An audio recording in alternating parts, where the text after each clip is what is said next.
Go district. Bleed, I ball. Bleed, I ball. Bleed, I ball. Bleed, ball. And I bleed, I ball. Bleed, I ball. It's the Go district, y'all. I ball, cause I bleed. Hey, bleeding, I ball. Defeated the odds, didn't see him at all. JD in the pods, I needed it all. I bleeded a lie. You bleeded a lie, not bleeded a lie. And that's what a goat do. Facts, let me show you. Happen to know dudes. Draft and they don't do bad and they don't lose. Make you wanna bleed. It's the Go District, boys giving you the business and no gimmicks. The best ball drafts got me feeling like it's Christmas. Then it's Christmas all of a sudden and these riches came from nothing. And I got this all from loving the district. See, I just drafted, forget it. I laugh at the critics, they mad at the digits. I clap back by listening. See, BALLiN ain't a problem if you kick it with them off. And I refresh the feed till autumn, then I bleed, go.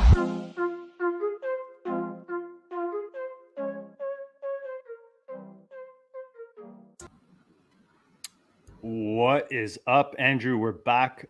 OTC in the 100. We're doing much better on the weekdays. Definitely. It's way easier. Life is just easier during the week. I don't know. Yeah, apparently. Who would have thought, eh? Like circa 20 years ago, you're like, I can't wait till the weekend. Now I'm like, is it Monday yet? Yeah, exactly. Much easier to be by a computer and record. Hey, JD, I blew it on the last show. I blew the strategy and we lost our guy. Well, yeah, we lost an option. It's all good. So Jalen Hurts went after we made our last pick. I thought about it after. Yeah. I mean, obviously we lose JW and Gus if we don't take him there. Definitely. So either we didn't want Hurts bad enough, or we just, missed an opportunity and we move on and we roll on. And that's the beauty of these things, especially when you're doing multiples.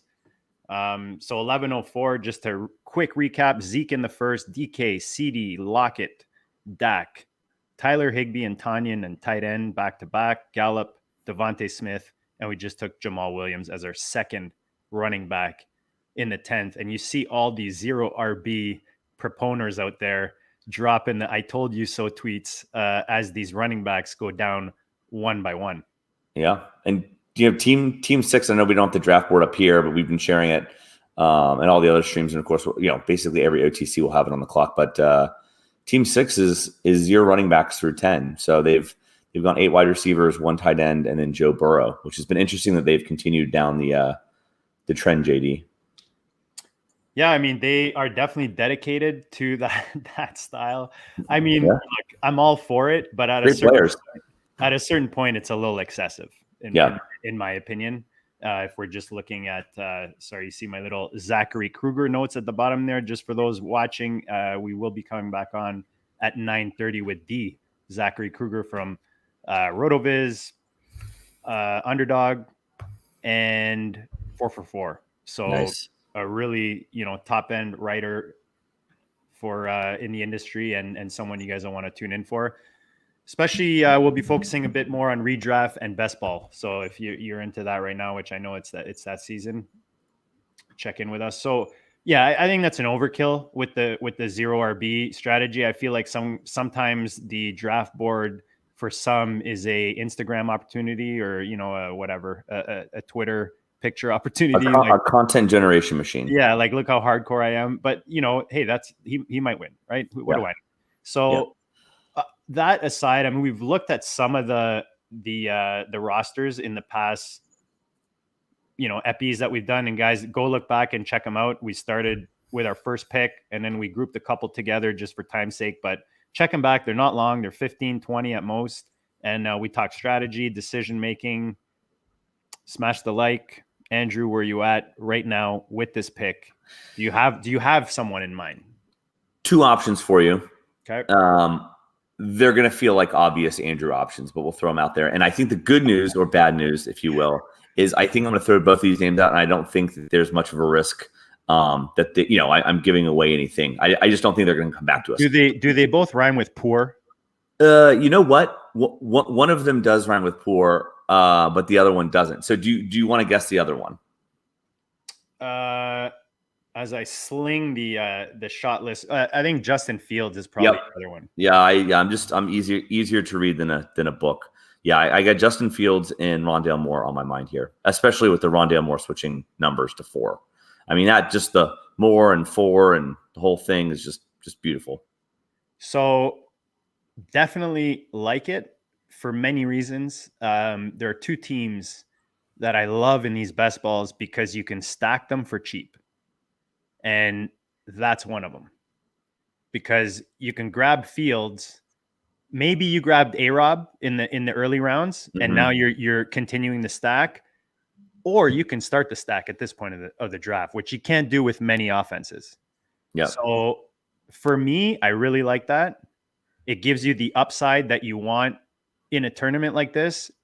Let's face it, he's looking, 1 or 2 right now in the rookie quarterback, race, I guess you could call it. There's one other guy left, and that's from the other team that I like to stack late in these drafts. And that's Trevor Lawrence? No, sir. No. That was a one-off.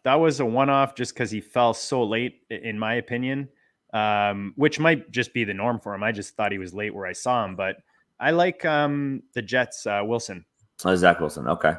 He right now, he could be the best looking rookie quarterback we've seen this preseason. I like the weapons. I know they're not a passing offense, but let's face it, they're not going to be ahead like most of the time. And I do like the whole situation in New York right now with the new coaching regime and that whole end of it. I just think he's a nice, fallback plan if we don't go. Well, I think you just go the other Moore brother and you go Elijah, right, to set that up. Yeah. Because we absolutely don't need to take him here, the quarterback that is. Yeah. Any other thoughts? So, I mean, I know we kind of decided the tight end. We're gonna park that for a bit. Singletary for me he's just value. Like there's nothing set in stone with Moss as much as I prefer Moss. Again, just following the basics of wanting a running back on a good offense. It's definitely one of the higher power offenses. And there's only 2 guys there. I mean, Breda's there, and maybe he's a nice value later on if you don't take Singletary here. But, just an option there if we're wanting to go. I know you're gravitating. That yellow is just pulling you towards it. You're even wearing like the bright shirt just to show your color. But, that shirt could be green. So who knows? Yeah, it's like one of those like traffic cop. Changes color. Oh, yeah, that's it. So, I mean, the guys, see, the thing is we like a lot of the same guys, and that's where, I mean, it's exposure. Made it easy, but yeah, that's the biggest problem is the exposure aspect of it. Like Elijah Moore, he's probably my second most after Rondale Moore, that I own. So yeah, I kind of like the quarterback here. Okay. I know we talked about not going too early for your second quarterback, but we're in the double-digit rounds right now.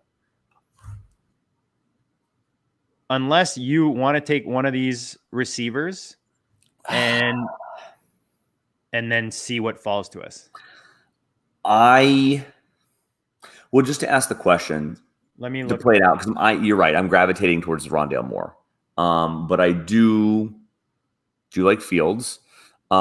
I wonder out loud, for content's sake, if there's an ability to, since we have Dak locked up, if we can go 2 late round quarterbacks like a Tua and a Darnold, or like something like that. I know that doesn't complete, any stacks here, or even just say Darnold and Zach Wilson.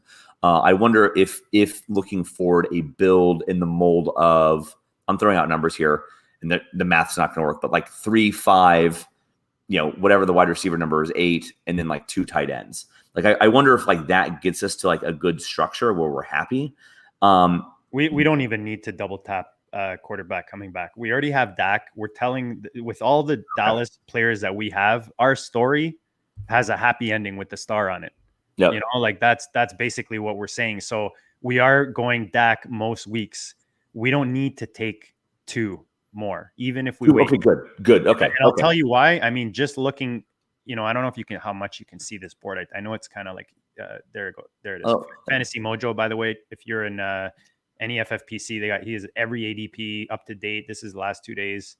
So if you look at the like 12th, 13th, up to the 15th round, I mean, I'm fine with a lot of those. You named a couple. Some I'm more excited about others, but if you look at that board, you'll also notice that there are some in the next couple rounds that could fall to us that are pretty good options as a number 2. Yep. Do you agree with that? I agree. Okay. I agree.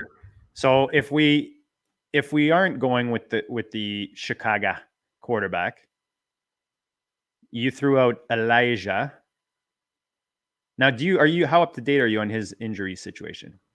Man, I thought he was back at practice today. I was trying to get a quick Google in. Let me see if I can. Yeah, he's back at practice today. And you know what I just realized with the Fields thing, I would have been bitter after for realizing it, is one of the parts, the Voltron parts of the stack was going to be Komet, but we don't necessarily. I mean, we could. I actually wouldn't hate at a point if anything of value falls.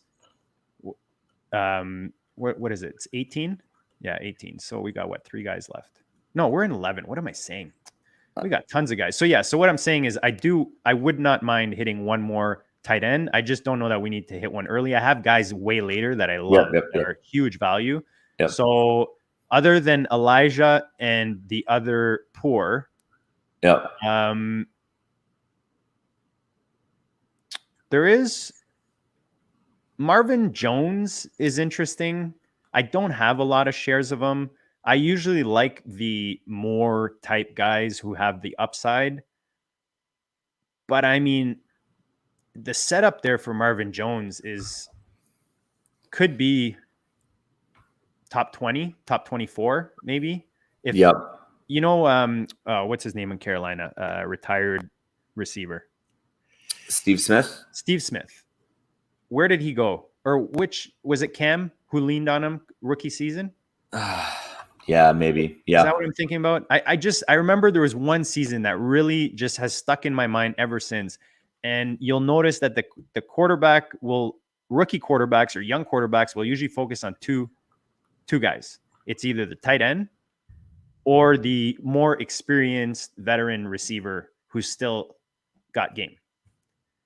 So for me, I mean, we know the tight end situation in Jacksonville. I think Marvin Jones, there's a very high chance that he's his favorite target this year, especially with Etienne gone now. Maybe Chenault comes in and takes more of that, but I don't know. Marvin. The thing about Marvin Jones is he's like the field stretcher, right? They're just going to have him line up on the outside and run fast, and he's going to catch the ball. And I think that the underneath stuff, that's going to be like, I think, Visca all day. Yes, especially now. Yep, totally agree. So I think that he's a reasonable option. Obviously, he doesn't have as much flashy allure as the rookie Morris, but that's okay. Down here in Jacksonville, I like that you get when you see the Moore. Yeah. That's it.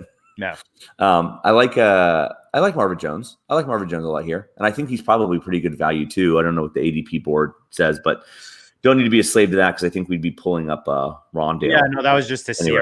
I like to kind of see where quarterbacks generally fall, if whatever position that I'm looking at, just to see what my options are later rounds. So I think it was fitting on this one just to see what might come back to us in the next 2 picks. So what's the bye week situation? 6 and Jaguars got to have 7, I think. What does it say there on the board? Jones has 7. The Moors are 6 and 12. Yep, I think that we've got a bunch of 7s because of the Cowboys. We do, but I think that we. This, like, I know in the beginning parts we talked about bye a lot because we had those 9s and 7s. This is where I start paying more attention because the reason you draft these guys are to fill the bye weeks. Mm-hmm. You know what I mean? So if all the guys you're picking up have the same buys as your starters, that's not really helping your case. Yeah, so we'd be down in week 7, Lamb and Gallup and Marvin Jones. Exactly. So All right. So take out Jones. I mean, it looks like we're talking. And I know we're going to get one of our most owned guys, unless you've got another option here. No, I don't want to kind of do what we did in the last round, but I think there's only one option. And I'm hoping that you can read my mind. You can see through the screen and feel my energy. Put it in the private chat just in case. I don't want to screw this up. All right.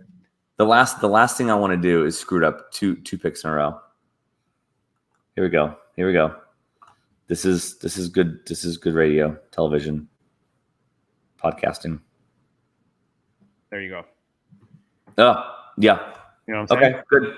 So let's keep it there. Look, we both like both these guys. Let's face it, and I think we both have Rondell Moore way more, or more. Let's say more. That was even on that was not intentional. And I've missed out with Theo on the $500,000 billies a ton of Elijah Moore. With Elijah, really? I've been able, because there was a time 2 weeks ago, way back when Elijah was moving up the 9th, and you could I think Theo and I did one literally 2 weeks ago where we got Rondell Moore on the 13th. Like, we just kept passing on him. I kept losing my mind that we were passing on him. Again, Theo likes him too. That's not the whole point here. It was like we just kept making a bet that he'd come back, and then finally we did, and we grabbed him. I just don't think that you can have that anymore. And I think that they're converging slightly. And since we've got this nice convergence here in the 11th, I think it's a good time to take Elijah Moore. Yeah, no, it's now or never with either of these guys. So I think it's a nice move. We've got that would give us 6 receivers, 2 tight ends, our quarterback, and our 2 running backs, and we're not worried, man. There's tons of more rounds going. We're at 11 right now, so got 7 more after this. Yep, I like it. Good pick, JD. All right, guys, stay tuned. We are back at 9:30, which is in about 35 minutes, with Zachary Kruger from RotoViz 444 and Underdogs. So, guys, tune back in, smash the like, smash the subscribe. Andrew, we will check you later.